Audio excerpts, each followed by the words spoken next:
Assalamualaikum warahmatullahi wabarakatuh.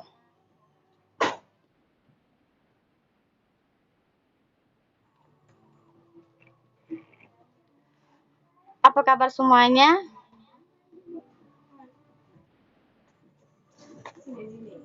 Alhamdulillah, semoga kita selalu diberikan kesehatan oleh Allah Subhanahu wa taala. Baiklah, sebelum mulai pelajaran, marilah kita berdoa terlebih dahulu. Berdoa dimulai. Berdoa selesai. Hari ini kita masuk mata pelajaran Pendidikan Agama Islam, yang nantinya saya akan membahas tentang pengertian agama, fungsi agama, dan dimensi religiusitas Islam. Step 1.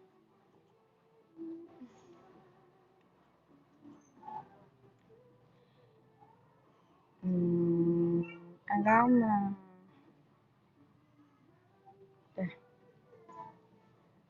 Di sini saya akan membahas tentang pengertian agama. Agama adalah sistem yang mengatur kepercayaan dan kepribadatan kepada Tuhan Yang Maha Kuasa serta tata kaidah yang berhubungan dengan budaya dan pandangan dunia yang menghubungkan manusia dengan tatanan kehidupan. Banyak ahli menyebutkan agama berasal dari bahasa Sanskerta yaitu a yang artinya tidak dan gama yang berartinya kacau. Maka agama berarti tidak kacau atau teratur. Jadi dengan demikian agama itu adalah peraturan yang mengatur keadaan manusia maupun mengenai suatu yang gaib, mengenai budi pekerti dan pergaulan hidup bersama. Di sini ada fungsi agama. Fungsi agama ini terbagi menjadi 5 fungsi. Yang pertama itu ada fungsi pendidikan. Di fungsi pendidikan ini dalam aspek fungsi pendidikan ini, agama punya peran untuk memberi pedoman dan bimbingan kepada manusia atau umat penganut suatu agama mengenai tindakan yang benar dan salah, atau baik dan buruknya. Selanjutnya ada fungsi sosial. Fungsi sosial di sini bukan hanya tentang kepatuhan terhadap perintah Tuhan, namun agama juga mengatur tentang hubungan suatu manusia dengan manusia lainnya ketika melakukan sosialisasi. Yang ketiga ada fungsi psikologis. Psikologis manusia yang mempercayai agama juga bisa terkendali biasanya. Orang meyakini dan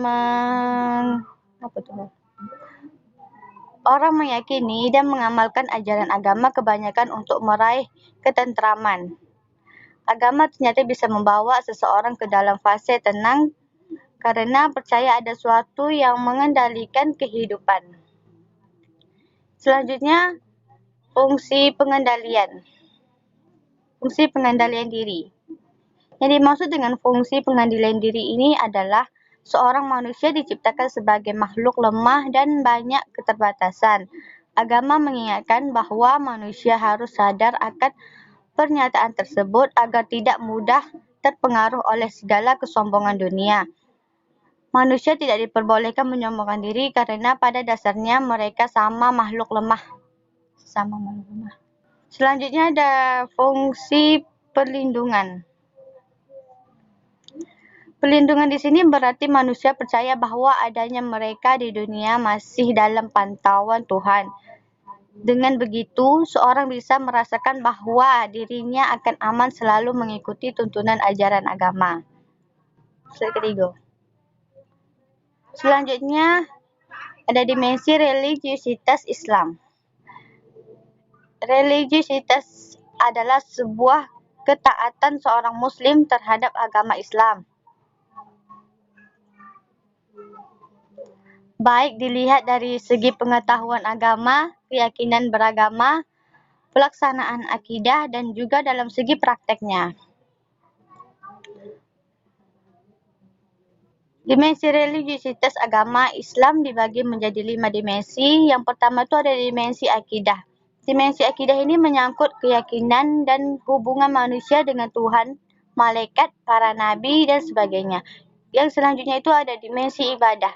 Dimensi ibadah ini menyangkut frekuensi interaksi pelaksanaan ibadah yang telah ditetapkan, misalnya sholat, zakat, haji, dan puasa. Yang ketiga itu ada dimensi amal. Dimensi amal ini menyangkut tingkah laku dalam kehidupan bermasyarakat, misalnya menolong orang lain, membela orang lemah, bekerja, dan sebagainya. Selanjutnya ada dimensi ihsan. Dimensi ihsan ini menyangkut pengalaman dan perasaan tentang kehadiran Tuhan, takut melanggar larangan, dan lain-lain. Yang terakhir ada dimensi ilmu. Dimensi ilmu ini menyangkut pengetahuan seseorang tentang ajaran-ajaran agama. Jadi dengan demikian dimensi akidah ini akan berkembang pesat bila lingkungan seorang mempraktekkan ibadah, amal, ihsan, serta menstimulasikannya untuk menambah dan menguatkan penguasaan ilmu. Masalah ilmu juga menjadi hal sangat penting.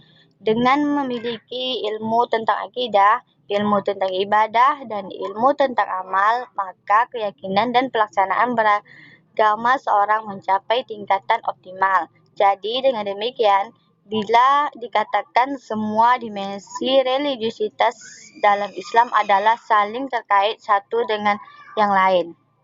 Baiklah, ketiga hal.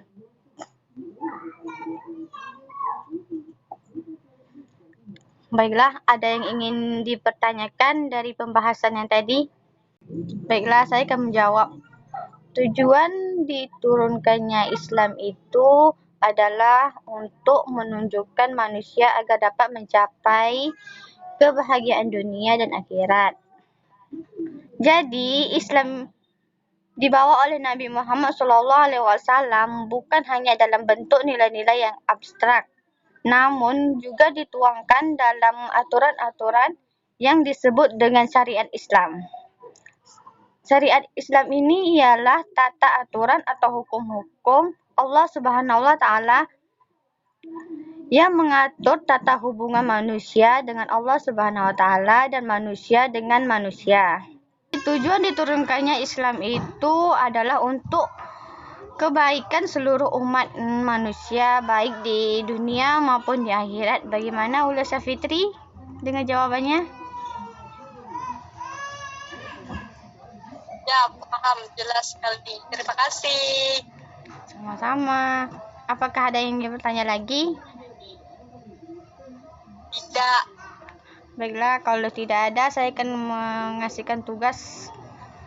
Tugasnya itu membuat kesimpulan dari pembahasan saya tadi. Besok dikumpulkan. Baiklah, saya akhiri pembelajaran hari ini. Wassalamualaikum warahmatullahi wabarakatuh. Waalaikumsalam warahmatullahi wabarakatuh.